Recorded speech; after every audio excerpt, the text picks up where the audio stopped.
I'm happy to say to the right honourable gentleman that when I visited the United States, I'm pleased to say that I was able to build on the relationship we have with our most important ally and to get some very significant commitments from President Trump. And crucial among those was a 100% commitment to NATO. NATO which keeps us safe and keeps Europe safe too. Jeremy Corbyn. Mr. Speaker, Downing Street has not denied that the Prime Minister was told by the White House that the executive order on travel to the US was imminent. So let's be clear, was the Prime Minister told about the ban during her visit, and did she try to persuade President Trump otherwise? First of all, on the policy that President Trump has introduced, this government is clear that that policy is wrong.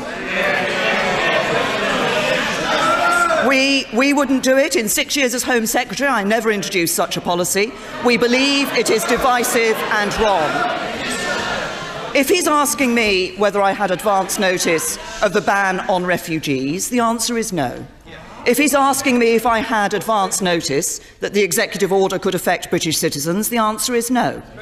If he's asking if I had advance notice of the travel restrictions, the answer is we all did, because President Trump said he was going to do this in his election campaign.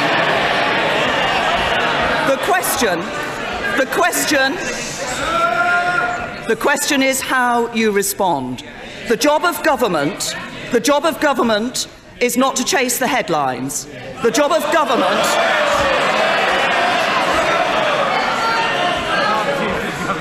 government is not to take to the streets in protest. The job of government is to protect the interests of British citizens, and that's exactly what we did.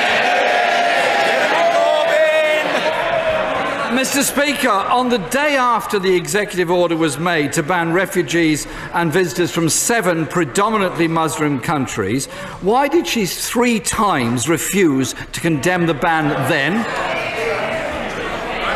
I've made very clear that we believe that this policy is divisive and wrong, that it is not a policy that we would introduce. And I've also made very clear, when asked about this, that this government has a very different approach to these issues. On refugees, this government has a proud record of the support that we have given to refugees, and long may it continue.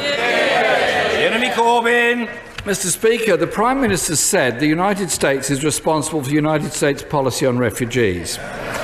But surely it is the responsibility of all of us to defend the 1951 Refugee Convention, which commits this country, the United States, and 142 other states to accept refugees without regard to their race, religion, or country of origin. President Trump has breached that convention. Why didn't she speak out? First of all, I've made absolutely clear what the government's view on this policy is. Secondly, as I've just said, this government has a proud record, and this country has a proud record, of how it welcomes refugees. We have, over the recent years, we've introduced the very particular scheme to ensure that particularly vulnerable refugees in Syria can be brought to this country, and something like 10,000 Syrian refugees have come to this country since the conflict began. We're also the second biggest bilateral donor, helping and supporting refugees in the region. That is what we are doing. I have said that the policy is wrong.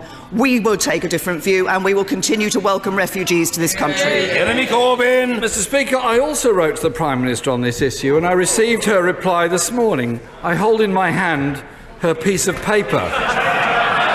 She makes no mention of the Refugee Convention, nor condemns the US actions in this respect.